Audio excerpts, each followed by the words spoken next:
Ankylosing এর যাদের ঘাড় একেবারেই লক হয়ে গেছে, একেবারেই কোনোভাবে ঘুরে না, মাথায় বালিশ লাগাইতে পারেন না, বা বালিশ লাগাইলে উপরে মাথাটা এখানে উপরে অনেক উপরে উঠে থাকে, ঠিক তাদের মধ্যে উনি একদম কোনো দিকে ঘুরে যাবে, এদিকে ঘুরেতে পারে না, এদিকে ঘুরেতে পারে না, বডি শুদ্ধা ঘুরে।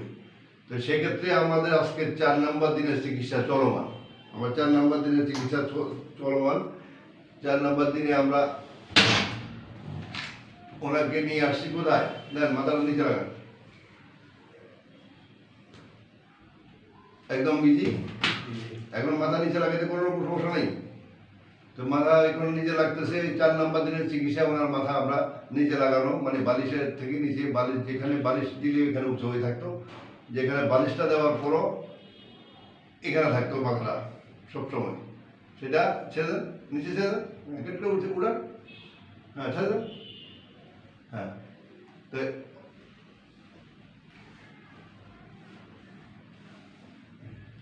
এতে অ্যাডজাস্টমেন্টের কোনো বিকল্প আছে বলে পৃথিবীতে আমার ধারণা নাই।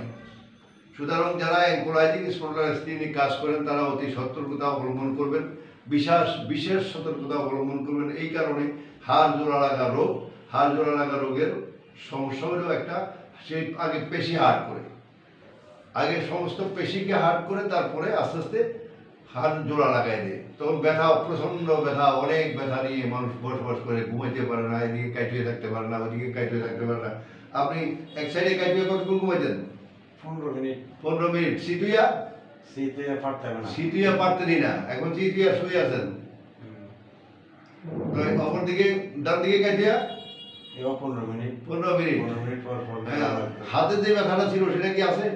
না, এখন হাতে ব্যথা। এখন হাতে ব্যথাটা নাই। হাতে ব্যথা মানে ওনার শোল্ডারেও অ্যাঙ্কোলাইজিং শুরু হয়ে গেছিল। ওনার ভাগ্য ভালো, উনি শোল্ডারে অ্যাঙ্কোলাইজিং হওয়ার আগেই আমার কাছে আইসা পড়ছেন। আমরা ওনার হাতের ব্যথাটা একেবারেই নির্মূল করে দিয়েছি। অপরদিকে ওনাকে এখন বালিশ ছাড়া আমরা শোয়ার ব্যবস্থা করে ফেলছি অলরেডি। উনি এখন একটু উঠান, উঠান, নিচে নামান, হ্যাঁ উঠান। এইটুকু মুভ করতে এখন আর ওনার 15 মিনিট, 20 মিনিট, 1 ঘন্টা সময় লাগে না।